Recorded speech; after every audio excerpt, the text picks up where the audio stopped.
Time check at 6 o'clock. I gotta make way for the evening news coming on right about now.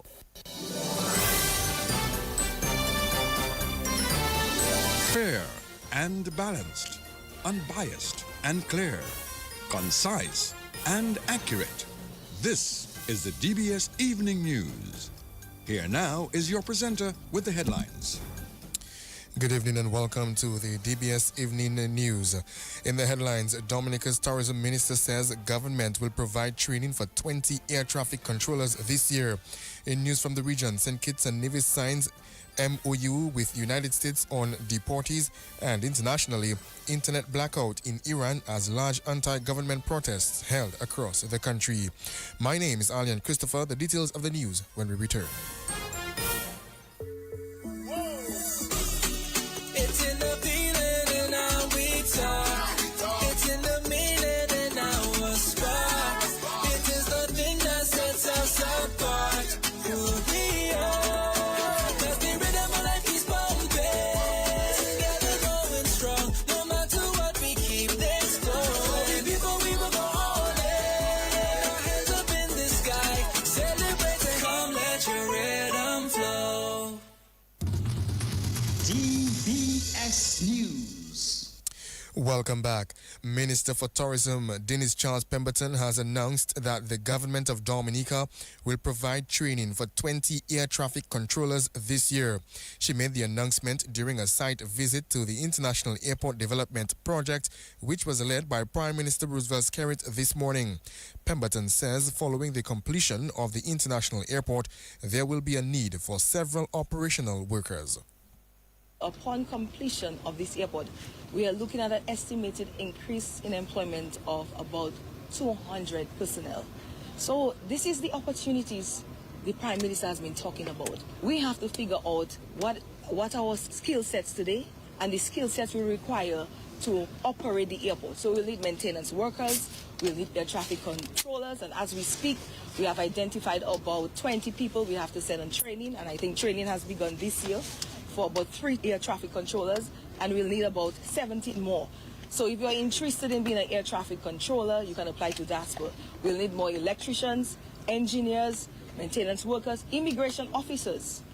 And so the opportunities are vast for every Dominican. And that's Minister for Tourism Dennis Charles Pemberton. Meantime, Prime Minister Roosevelt Skerrit has expressed optimism that the international airport project for Dominica will be completed in the last quarter of 2027. He says necessary facilities to accommodate the airport as well as the tunnel are on course to be completed this year. But we're all pleased with the progress thus far. The runway is basically settling. After this rainy season in 2026, they'll be ready to apply the surface, concrete and asphalt surfacing to the runway. The tunnel is under construction, and I understand it will be completed by October of this year. The tunnel will connect Wesley to Woodfordale, of course, to Portsmouth, as we have challenges in creating easier connectivity from Wesley across to Woodfordale. So the tunnel will enhance that communication, and so we're moving on ahead of this. All of the on-site buildings are under construction. The terminal building, the FBO as the private VIP for private aircrafts, the fire service, customs, all of the necessary facilities under construction. My understanding from the schedule and from what the developers are saying to us, by November of this year, we will see a completion of all of the structures. And of course, internal works will commence immediately thereafter. We're looking at a completion last quarter of 2027 for the airport. This is barring any unforeseen challenges, and we pray to God there will be none. This will be a major achievement. Even to the point that we have gotten to thus far is a major achievement for the country. And one can only appreciate the kind of positive transformation that this airport will bring to Dominica. That's Prime Minister Roosevelt Skerrit. The third country or refugee international arrangement between Dominica and the United States is being finalized. The government of the United States, acting through its embassy in Barbados, formally proposed an arrangement under the government of Dominica would receive at its sole discretion third country nationals under removal from the United States. Curtis Matthew reports. A press release from the government of Dominica states that the negotiated arrangement contains comprehensive and explicit protection for Dominica and is non-binding. It provides for full discretion for the government to accept or decline any proposal in whole or in part. It provides for the right of the government to decline any individual on the basis of criminal activity. It provides for advance disclosure by the government of the United States of medical and criminal record where applicable, to the extent permitted by law, the right of either party to discontinue participation at any time through written notice via diplomatic exchange. Assurance that any person accepted would be treated in accordance with Dominica's constitution, domestic law, immigration policies, and international obligations, including the Refugee Convention and Convention Against Torture, as well as other such conventions and treaties to which Dominica is a state party. Detailed operating procedures to guide the implementation and monitor the arrangement are in the final stages of drafting. These procedures are expected to specify documentation to be provided by the U.S. for each national proposed for transfer and any support by the United States. Any decision to accept third country national will be guided by the security and well-being order, full respect for international law and human rights, and the broader objective of maintaining constructive bilateral relations with the United States. The release from the government of Dominica states that at all times, government is approaching the matter with prudence and a clear focus on national interests. Both governments will continue discussions to ensure that all arrangements are in alignment with Dominica's laws, values, and national priorities. The government says it remains committed to protecting the interests of Dominicans through this arrangement and to maintain open and responsible diplomacy. Curtis Matthew for DBS News. Well, all thanks to Curtis Matthew for that report. Compliance Executive of Kingdom Bank, Aurel Joseph, says they are elated to play a role in this year's Miss Dominica pageant. They are the official sponsors of Miss Dominica hopeful Denisha Yuzeb of Grand Bay. On behalf of the Kingdom Bank Corporation, it is my honor to be here today as we proudly present our sponsorship to one of this year's Carnival Queen contestants, Miss Denisha Yuzeb. This year marks a significant milestone for the Kingdom Bank Corporation as it is our first time participating in the Carnival Queen pageant. While our clients are primarily international, our presence and purpose here always remain connected to the Commonwealth of Dominica. And over the past 5 years, we have consistently maintained economic investment, professional engagement, and regulatory partnership right here at home. For those of you who may not be familiar, the Kingdom Bank Corporation is an internationally registered online bank that delivers secure and innovative financial solutions, including private and corporate banking, multiple currency accounts, payments, and savings products. Grounded in integrity and professionalism, the Kingdom Bank embodies a forward-looking approach to global banking while playing a meaningful role in the growth and development of Dominica. Compliance Executive of Kingdom Bank, Aurel Joseph. Miss Dominica hopeful is Denisha Yuzeb.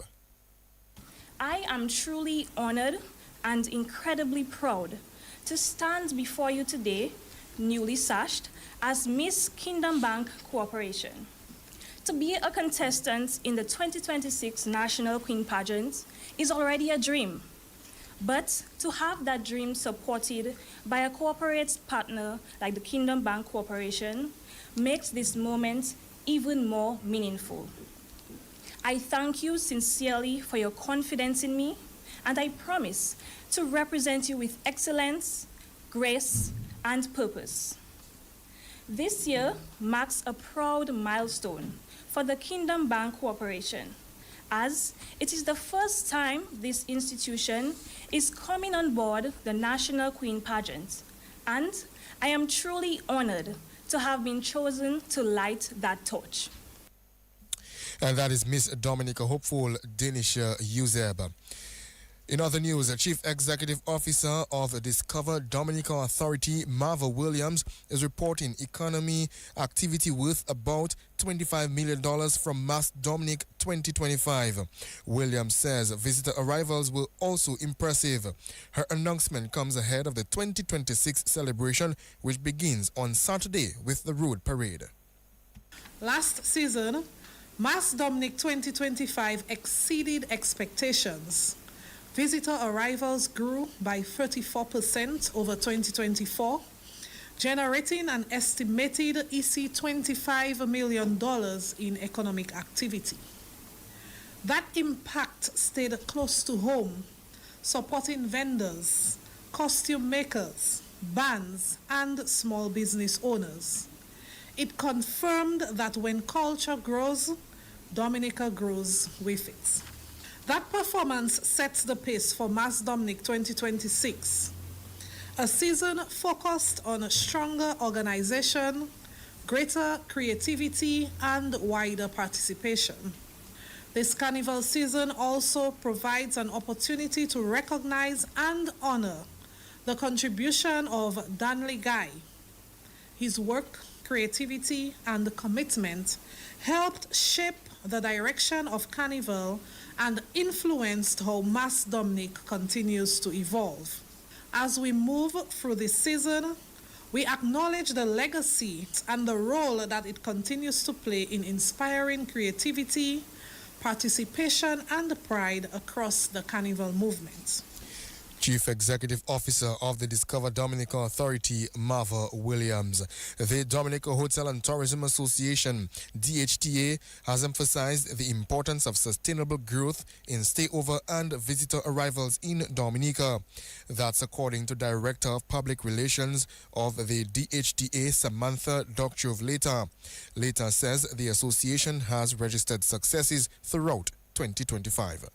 A major highlight of 2025 was the successful staging of Hikefest, now firmly established as one of the association's signature events. The DHTA acknowledges the invaluable support of its members, the Discover Dominica Authority, corporate sponsors, and other key partners whose collaboration ensured the event's success and continues to strengthen Dominica's positioning as the nature island of the Caribbean.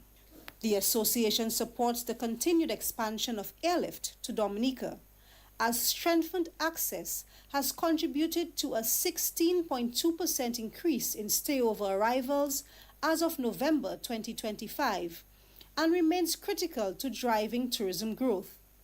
As Dominica continues to experience growth in visitors, the DHTA emphasizes the importance of ensuring that this growth is intentional and well managed. A balanced approach between stayover and cruise tourism, guided by a low-volume, high-yield strategy, supports sustainable economic returns while safeguarding the natural assets that defines Dominica's appeal and avoiding mass tourism models that would undermine long-term value. Director of Public Relations of the DHTA, Samantha Doctrove-Later. The knockout round of the Inter-Secondary Schools Debating Competition is set for this month. Organizer of the competition, Trudy Christian, says 10 secondary schools have confirmed their participation this year. Christian says the competition will consist of 4 rounds, culminating in the grand finale, that's the grand finale in April 2026. I am pleased to announce that we will be seeing the return of the Inter-Secondary Schools Debating Competition. This is a competition which has been in existence now going on its fourth year. So this is the fourth installment of this revamped and reviewed intersecondary schools debating competition, of course, filling the gap where there is a need to encourage public discourse amongst young people and to improve public speaking elements amongst young people as well.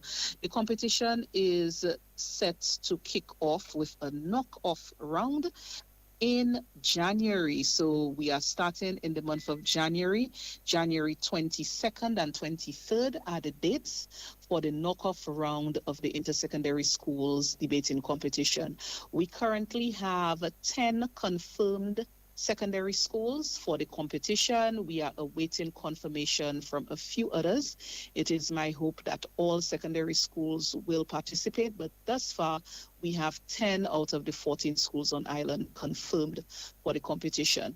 We do intend to proceed through the competition as per usual with 4 rounds, culminating in a grand finals in April of this year.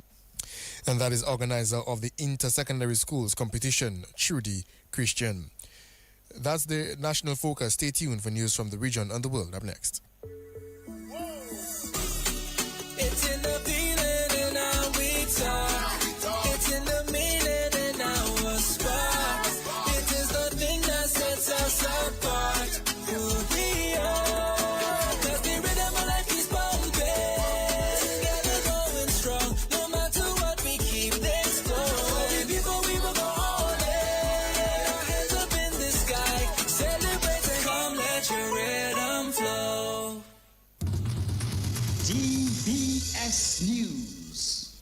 Welcome back. In news from the region, St. Kitts and Nevis Prime Minister Dr. Terence Drew has confirmed that the government of St. Kitts and Nevis has signed a memorandum of understanding with the United States to accept certain persons deported from the U.S. who are not nationals of the Federation. Dr. Drew made the disclosure today during a roundtable engagement with members of the press. According to the Prime Minister, the engagement is narrowly defined. He stated that unlike some other Caribbean territories, St. Kitts and Nevis will only accept deportees who are nationals of CARICOM member states, with Haiti explicitly excluded from the arrangement. Dr. Drew further assured the public that strict safeguards are in place. He stressed that no violent offenders or individuals convicted of sexual crimes will be accepted under the MOU. The Prime Minister noted that the government remains committed to protecting national security while maintaining responsible regional and international partnerships. Internationally, large anti-government demonstrations are taking place across Iran, including in the capital city, Tehran. It is the 12th night protesters have taken to the streets in a wave of unrest sparked by the country's economic crisis. Internet monitoring group NetBlocks has reported a nationwide blackout. Large crowds have been reported in several cities, including in areas which have not seen unrest so far. U.S. President Donald Trump has repeated his threat to strike Iran very hard if government forces kill protesters. Well, that's the news. Stay tuned for the DBS Evening Sports Report up next. Covering the nation and beyond. DBS Sports Report. It's in the feeling in our we talk. It's in the meaning in our spark. It is the thing that sets us apart. Who we are. 'Cause the rhythm of life is pumping. Together going strong. No matter what, we keep this going. Before we will go all in. Our hands up in the sky. Celebrate and come let your rhythm flow. Welcome to this evening's sports report. Dominica today marked a historic milestone on its journey towards a more inclusive society as it became the 20th country in the world and third Caribbean nation to join the Special Olympics Global Coalition for Inclusion. Sports coordinator Trevor Shillingford, representing the Ministry of Culture, Youth, Sports and Community Development, and Innsworth Irish Special Olympics Director for Dominica, officially signed a memorandum of understanding this morning, pledging to expand Special Olympics unified sports programming throughout the island. This initiative is one which fits nicely into one of our key pillars in the Ministry of Sports, and that is sports for development. And that is an area where sports is used to achieve developmental goals. And the areas which are being targeted by this particular program are areas that can be considered as part of national development, that is making a few social changes. So we are very happy to be part of this. The Ministry of Sports, by extension the government of Dominica, continues to show its commitment towards the challenged members of our community. And through the signing of the Convention for the Rights of Persons with Disability, the government has shown its commitment towards the disabled people in our society. And this initiative is yet another example of where government is showing a tangible support to the disability movement within our society. The government will provide support to this new initiative in the area of funding, and this program will be fully funded by the government of Dominica with support from the International Special Olympics International. So we look forward to the implementation. We can commit our support in terms of the technical staff within our ministry to work alongside Special Olympics Dominica to ensure the proper implementation of this program at our primary schools. That's sports coordinator in the Ministry of Sports, Trevor Shillingford. He added that the ratification of the Global Coalition for Inclusion in Dominica emphasizes the collective commitment of both the Dominica government and Special Olympics Dominica to dismantle barriers and champion a spirit of unity.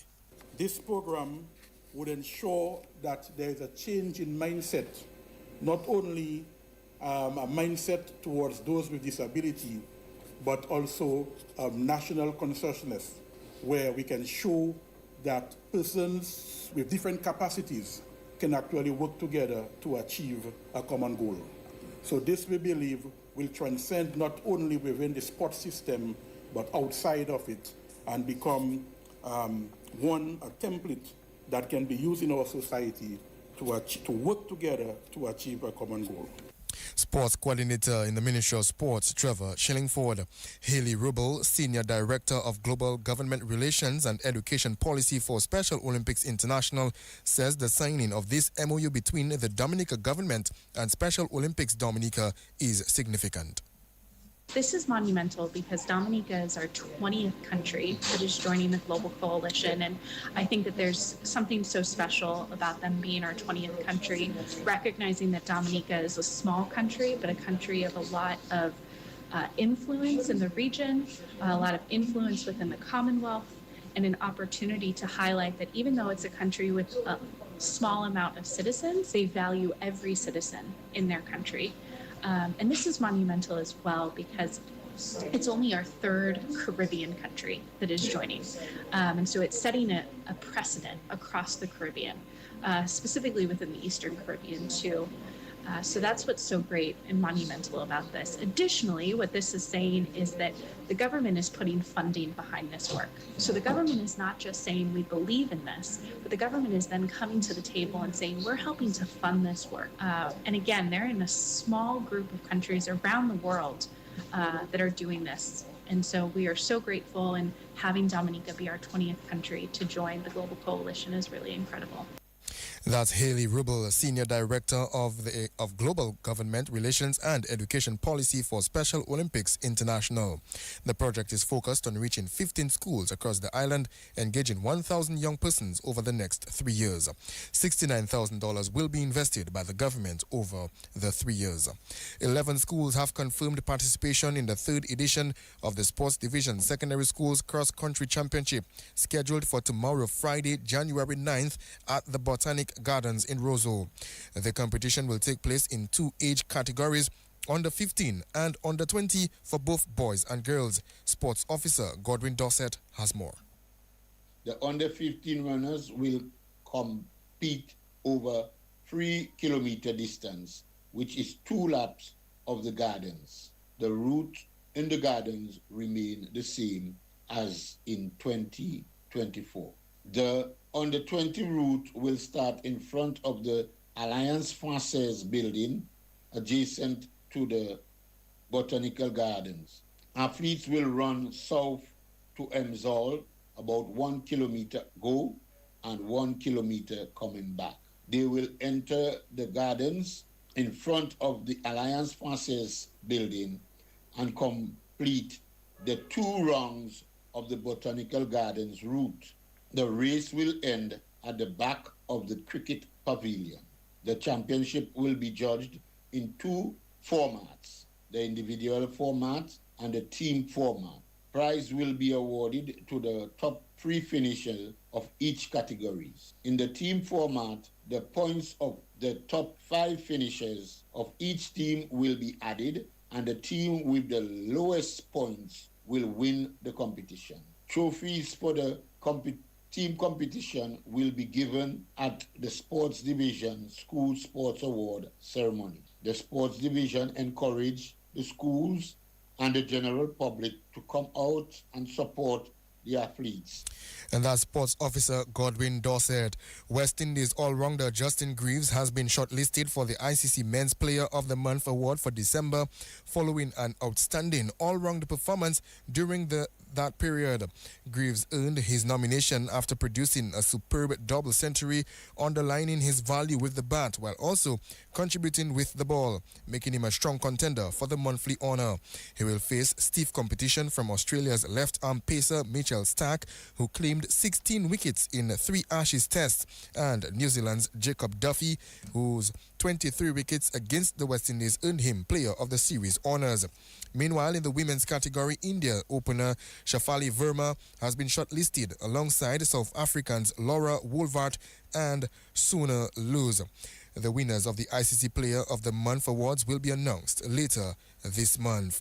Football fans are being asked to come out in large numbers on Sunday for a worthy cause to help with the medical expenses of former National Youth Football captain Chance Marshall. Marshall, who captained the National Under-15 team, also led the Dominica Grammar School to the championship glory last year, is still recovering from a motor vehicular accident he was involved in back in September. The accident has left him temporarily paralyzed. Dunstan Maggie Peters and other stakeholders, including the Dominica Football Association, will be staging a charity fundraising match on Sunday at the DFA Technical Center. Speaking on the off-the-field program last night, Peters says the games will feature a number of the legends of the game. Right now he's not unable to walk and do what he normally do, and he's rehabilitating at the moment, so you have that comes with bills, and expenses and stuff like that. So we just decided, let's put on an event, a football event, which is a sport of his passion, his sport he love. And let's see, invite all the patrons, all the sports, the football lovers, all his peers, all his, family, friends and fans of, football, Dominica football, to come up to the Stock Farm playing field on Sunday 11th. And Sunday coming, and enjoy some great football. And just work with a little donation, to make a contribution towards, young Chance Marshall. It's going to be great. Trust me, it's going to be exciting. So Sunday, at 4 p.m., we're going to have the youth national team, the under-17 and the under-20, who are in training, preparing for upcoming tournament. And that'll be a great opportunity for them to showcase, so Dominic can come and see your youngsters and them that are preparing to go out there and play, participate in tournaments. And then at 6 o'clock, we'll have the veterans, the guy, people that would have worked with Chance, like his uncle, Shane Marshall, and the rest, Solka Emmanuel, Kieran Charles, and the likes will be playing at 6.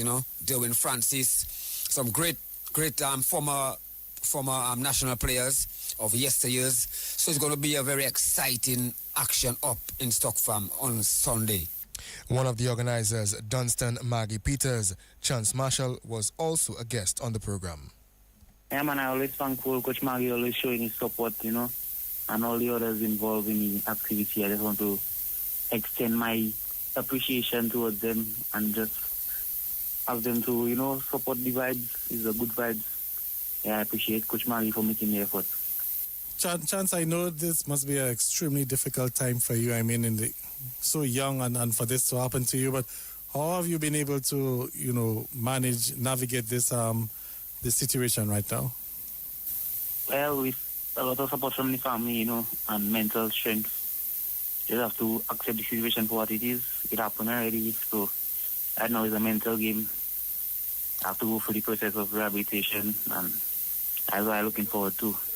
I'll do whatever it takes for me to get back to who I was, Well, it's more physiotherapy, just movement, engaging the muscles, whatever machines, different.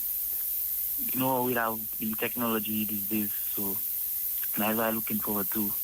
I have a local therapist, Miss Shanice Plaza. I just want to give her a shout out.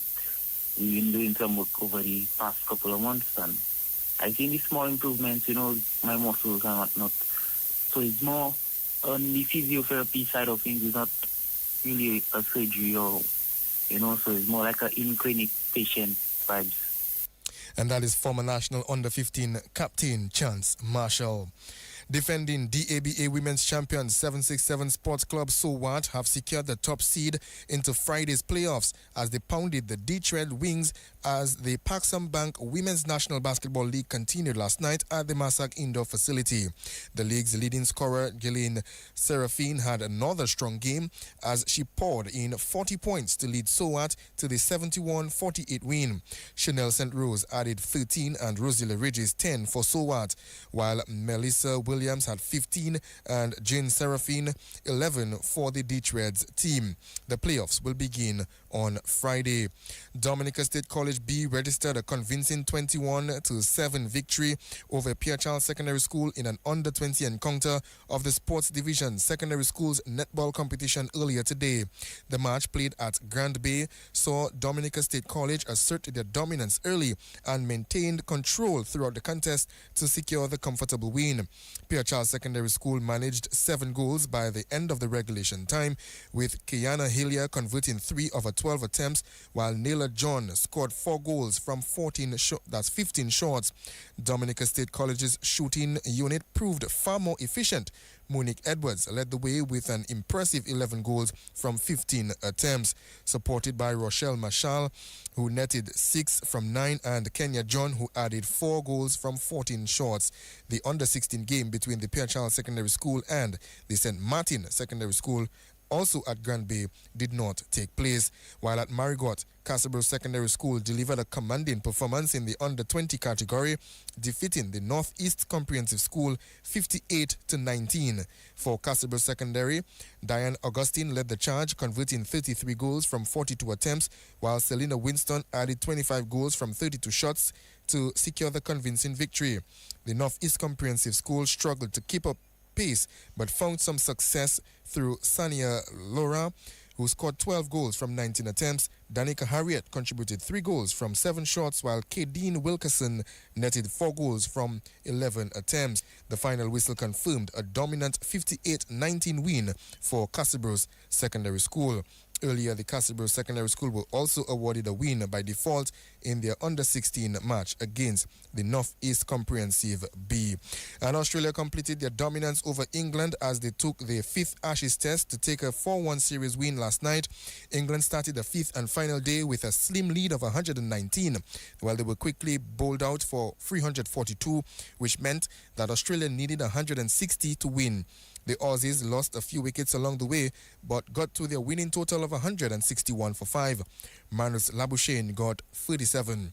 The final scores in the 5th Ashes Test: England 384 and 342, Australia 567 and 161 for 5. Australia won by 5 wickets. Australian batsman Usman Khawaja also retired at the end of the match and received the Guard of Honor from the England players. Well, that's all the time for the DBS Evening's Sports Report. I've been the presenter of both the sports and the news this evening, Arlian Christopher, on behalf of the entire news and sports department. And our links person this evening that's DJ Hillowboy saying good evening.